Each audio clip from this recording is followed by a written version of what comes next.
I want to tell you about a little girl and a massive idea. For the sake of this talk, we'll call the little girl Maya, and we'll meet her in just a moment. But the massive idea is that if we can tackle violence against children, abuse, neglect, dysfunctional parenting, we are in fact tackling some of the world's biggest public health and economic development challenges of our time. Let's meet Maya.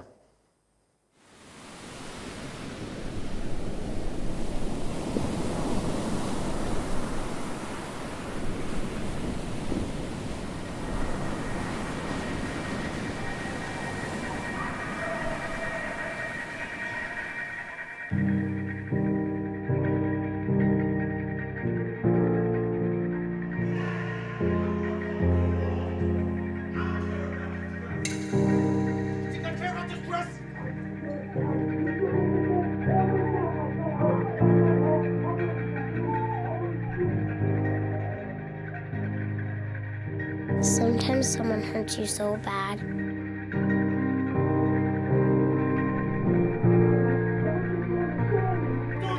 I don't think you understand me. It stops hurting at all.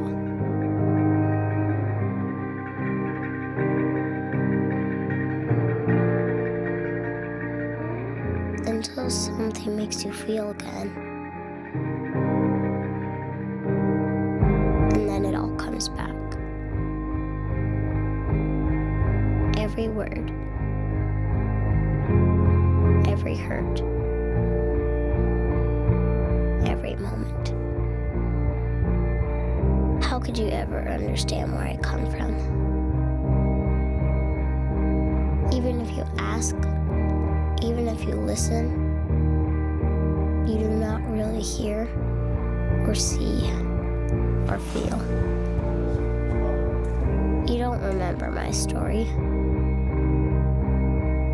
You haven't walked my path. You haven't seen what I've seen.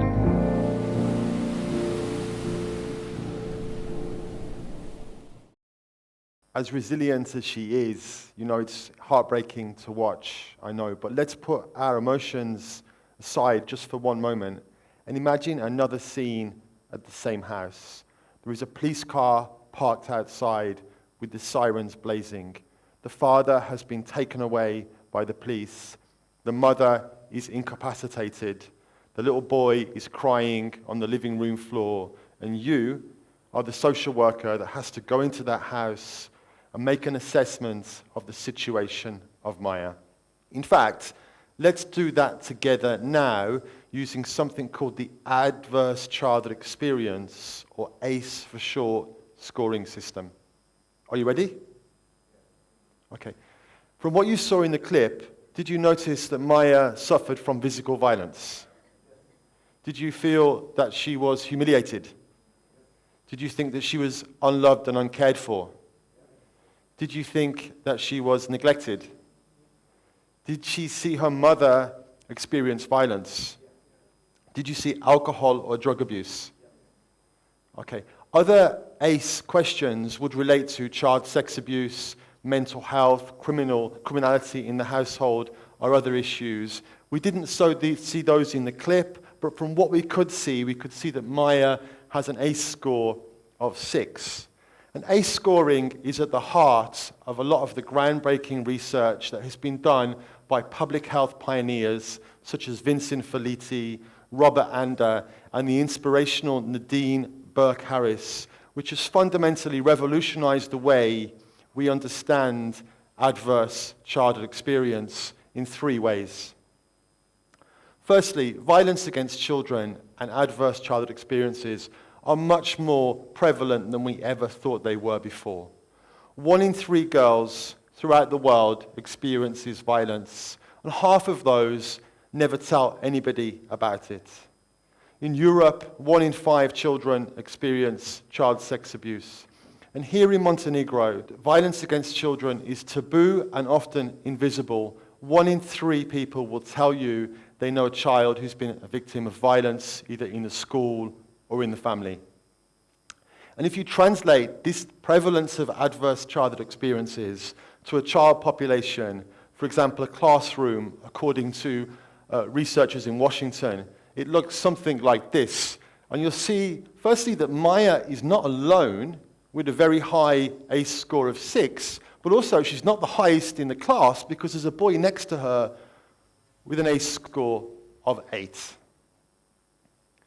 The second thing that we learned from all of this research was that incrementally, adverse childhood experiences are like a dose of poison in terms of lifelong well-being. The more adversity you have, the worse your life will be in childhood, through adulthood, into old age. Adults who have had adverse childhood experiences are more likely to suffer from disease, including cardiovascular or diabetes, are more likely to suffer from obesity, from addiction to Class A drugs or to alcohol, to be unemployed, to do poorly at school, to never enter college, and are more likely to end up in prison.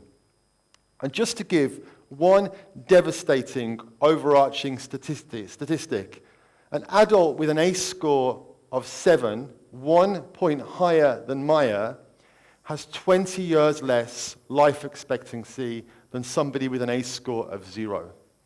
Can you imagine the cost of that to societies all around the world? The third thing that we learned from all of this research came to us through neurobiology and is the explanation of why high ACE scores are converted into poor life outcomes through the study of the impact of stress upon children. And researchers identified 3 basic ways of defining stress. The first one is positive stress, and this is essential for child development. You know, it's when a child falls down and picks himself up, where a child undertakes a test in school. It's a mild elevation of the human stress response system in a child within the context of good attachment, strong family, and supportive school environments. The second type of stress, tolerable stress, is where a child may live in a very difficult situation, in a conflict zone or a high-crime urban area in, for example, the UK or the United States, but where all of the stress of that is buffeted by a strong, stable, loving family environment.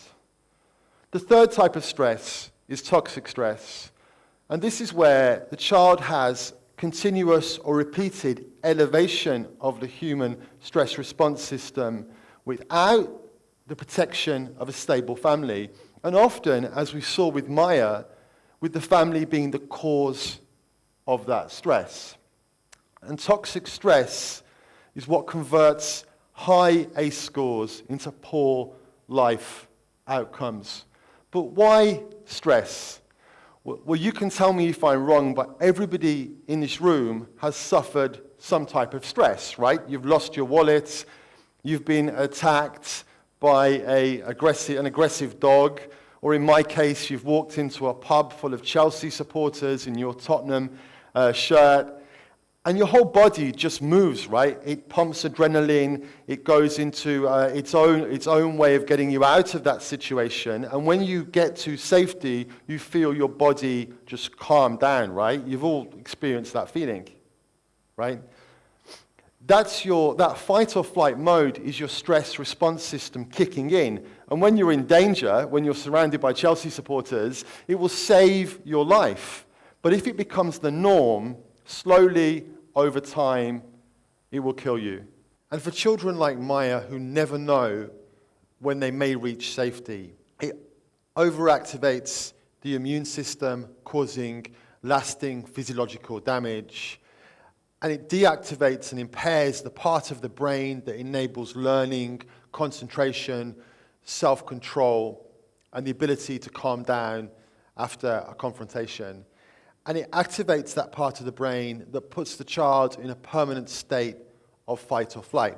For children with high ACE score, they are much more likely to be edgy, nervous, untrusting of adults, and to see the world as fundamentally a hostile place. And this is particularly dangerous when the child approaches adolescence. Transition to adulthood is difficult for all teenagers, and we have some teenagers in the audience today, they will tell us. And it's difficult because two parts of the brain that need to work in tandem are out of sync. The part of the brain that responds to incentives and provocations is fully functional by the early teens, but the cognitive control system that enables a person to manage those responses doesn't really fully develop until the early 20s.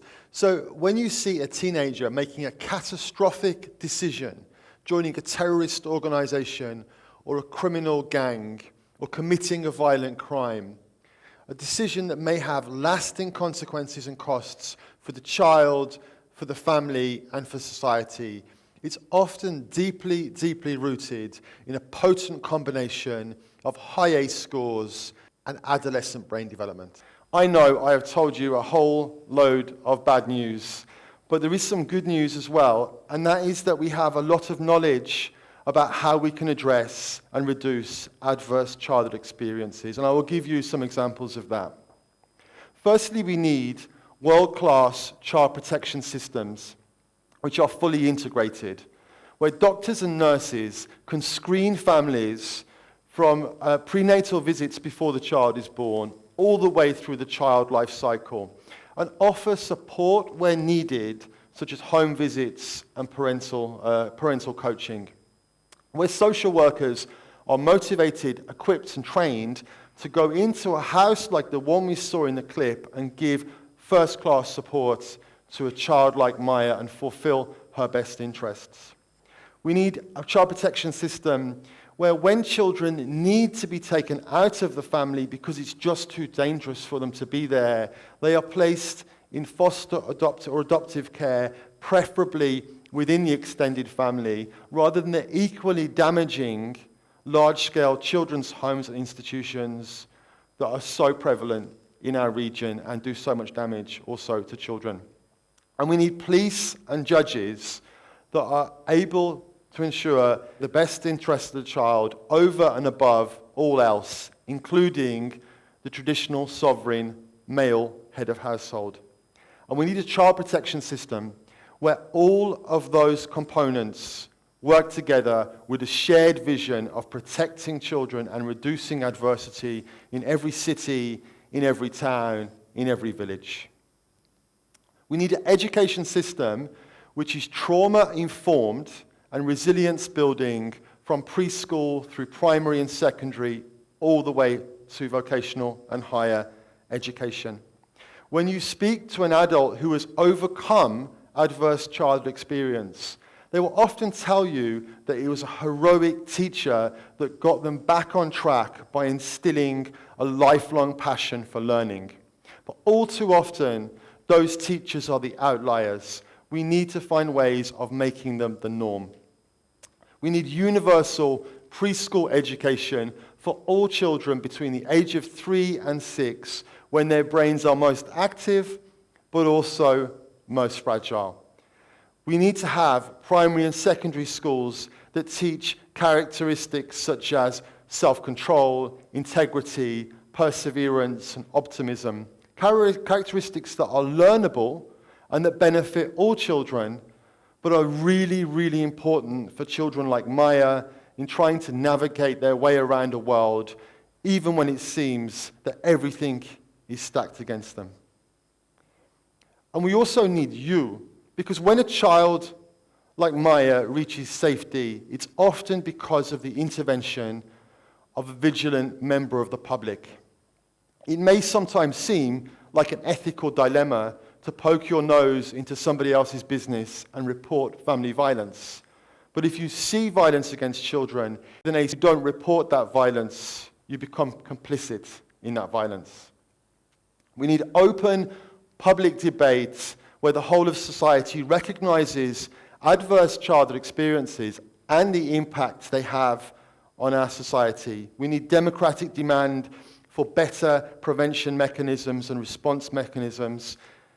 And we need to break the taboo on child abuse, because the taboo serves to give impunity to the abuser and little hope for the victim, such as Maya. Adverse childhood experiences, ladies and gentlemen, are a source of misery for the individual throughout the whole life cycle, but they are also a major driver of poor public health, of insecurity, and low productivity. But we now have at our fingertips the knowledge to really address this as one of the biggest public health, economic development, and human rights challenges of our time.